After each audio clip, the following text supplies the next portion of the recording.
Dobar dan narode i dobrodošli u još jedno druženje sa mnom ili ti ovo neko naše ćaskanje. Nastavljamo seriju videa o Dubaju, o tome šta sve je potrebno da znate pre nego što dođete ovde. U ovom slučaju želim da pokrijem neke informacije koje se tiču šta to trebate da znate pre nego što se odlučite da dođete ovde kao turista i kao neko ko želi ovde da radi. Žela bih prvo da počnem od same činjenice da je ovo jedan, ako ne i najbezbedniji grad na čitavom svetu.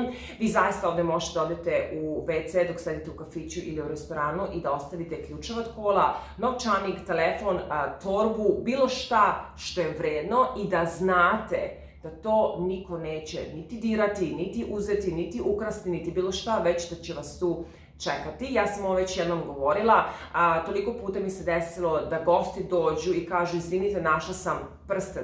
Ljudi su bili našli dijamantski prsten u restoranu, u kupatilu ili ti u WC-u, ljudi su doneli, rekli evo ovo smo našli. Koliko puta sam novčanike dobila u restoranu od gostiju koji kažu neko je zaboravio pa možete da vidite. Znači zaista ne znam da li je do energije ovog grada, do određene discipline koja ovde postoji, ali zaista ja nisam do sad nikad čula da je nekome nešto ukradeno. Vi kada šetate negde, recimo po mraku, u zabačenim delovima, nemate taj osjećaj da će neko da vas napadne, da ne znam ja šta će da vam se desi. Mislim, zaista gde god da se krećete, osjećate jednu neverovatnu sigurnost na svim mogućim nivoima koji mogu da vam padnu na pamet. Zaista, ako me ne pitate šta mi je najlepše u Dubaju, sem toga što živim na moru, jeste ta sigurnost koju osjećate 24 sata dnevno. Zatim, klima.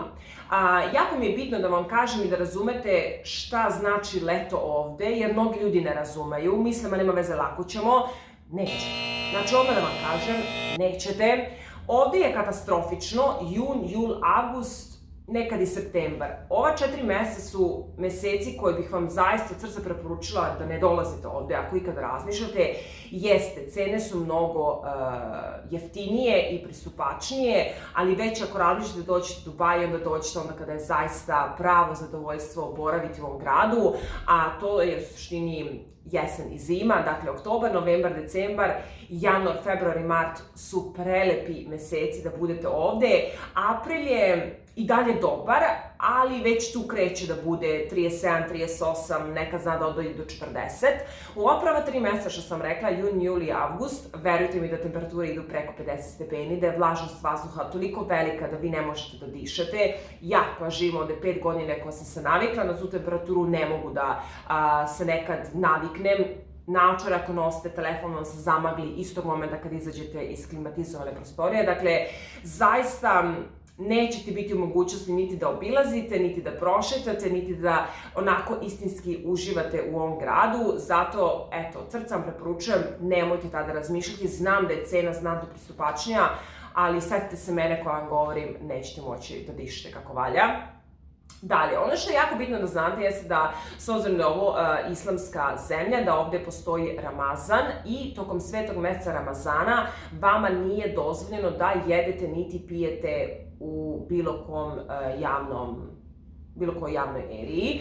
Razlog tome jeste da prosto ne privlačite pažnju na sebe sa tim što jedete ili pijete i da izazivate tu neku žudnju za hranom ili vodom kod ljudi koji jednostavno poste. Ovde post se dešava od momenta kada sunce, mislim ovde, vratno svugde, od momenta kada sunce izađe, ljudi prestaju da jedu, do momenta dok sunce zađe. Onog momenta kad sunce zađe, mogu da imaju prvi obrok i prosto ispoštovanje prema ljudima koji poste. Nije dozvoljeno da se jede ili pije u bilo kojoj javnoj eriji.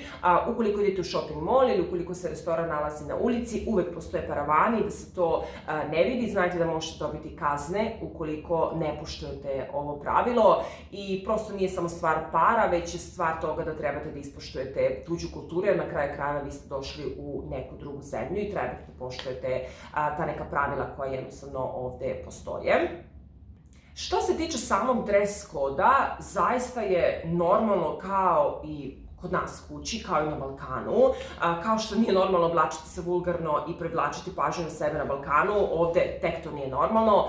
ali to postoji. Ja zaista nikad nisam čula da je neko dobio kaznu zato što se obukao malo provokativnije ili ti otvorenije. Svi znamo šta znači provokativno oblačenje, ne moram vam definisati to. Nekada davno, da, ljudi su snosili posledice, naravno novčane, u vidu kazne u slučaju vulgarnog oblačenja, međutim, Dubaj je toliko postao modern i onako open-minded da zaista ne osjećate tu neku presiju, da uopšte razmišljate šta trebate da obučete. Prosto kako god da se oblačite kući, oblačite se i ovde. Kratki šorcevi, vidjet ćete svaku treću, četvrtu devojku, majice na vratele, mislim, kažem, sve što je vama normalno kod vas kući, isto tako se obucite i ovde. Jako često puta je bilo pitanje za oblačenje, pa šta poneti, šta spakovati, sve najnormalnije. Što se tiče prisnosti u javnosti i po tom pitanju su generalno postali onako otvoreniji. Opet nije pristojno žvaliti se na ulici, nigde, pa nije ni ovde, mislim, prosto neki common sense postoji, boga mu. Možete se držite za ruke, možete se zagrlite, možete da poljubite svog partnera. Opet kažem da ništa to sad nije ono da ste sad vi na njemu, on na vama, pa ne znam ja šta tu u javnosti, mislim, naravno da ne, ali opet kažem, ne osjećate nikakvu presiju, niti razmišljate da li ja mogu nekoga da uhvatim za ruku ili da poljubim ili zagrlim, mislim, apsolutno normalno, zaista, toliko je Dubaj napredovao u odnosu na 5 godina koliko sam ovde da ne trebate o tomu uopšte da razmišljate. Nastavljamo sa informacijama koje su vezane za ljude koji žele da dođu ovde da rade. Sve ono što sam prethodno rekla važi za vas, čisto da znate šta vas čeka. Međutim, što se tiče samog zapošljenja, vrlo je važno da znate da ukoliko želite da dobijete posao ovde, troškove vašeg zapošljenja snosi kompanija koja vas zapošljava. Dakle, mora da vam kupe kartu, mora da vam daju vizu i na kraju ličnu kartu. Tu ličnu kartu nekad možete platiti, zavisi od kompanije do kompanije, ali je jako bitno da znate da ukoliko dobijete posao, a kompanija vam kaže, dobro, mi smo za tebe zainteresovani, međutim ti moraš da platiš kartu i vizu, znajte da je to neka prevara i da to nije nešto zakonski i regulisano iz prostog razloga što je ovde po zakonu da vam kompanija plati i kartu i tu vizu. Vi kada dođete ovde dobijete tu work permit vizu koja je validna 2 meseca. U ta 2 meseca oni vama organizuju lekarski pregled, vi odete na lekarski pregled gde oni vama izvade krv, skeniraju vam pluća, izmere težinu, pritisak i tako neke generalne stvari i nakon toga vi dobijate pečat da ste postali resident u Dubaju i nakon te resident vize, koja kažem otprilike treba 2 meseca, dobijete Emirates ID koji je u suštini naša lična karta. Automatski kada dobijete resident vizu, vi ste dobili i lekarsko osiguranje. Dakle, mi smo ovde svi pokriveni lekarskim osiguranjem. Naravno, zavisi i od pozicije i od kompanije i posla kojim se bavite koliko je široko to zdravstveno osiguranje. Neke kompanije pokrivaju zubara, neke ne pokrivaju, neke pokrivaju recimo žene kad se porađaju, da oni će da snose troškove, neke ne pokrivaju. Znači, to je zaista veoma različito, ali prosto nemojte da prihvatite da vam neko kaže da vi morate da snosite troškove, sem ukoliko sami odlučite da dođete ovde kao turista i da sami tražite posao, međutim o tome u sledećem videu. Mislim da sam pokrila sve te neke najosnovnije informacije koje mislim da bi vas interesovale pre nego što se odlučite da dođete. Ja ne bih dalje družila ovo naše ćaskanje. Želim vam jedan prelep, pozitivan i uspešan dan, a mi se vidimo u nekom od narednih videa. Ćao!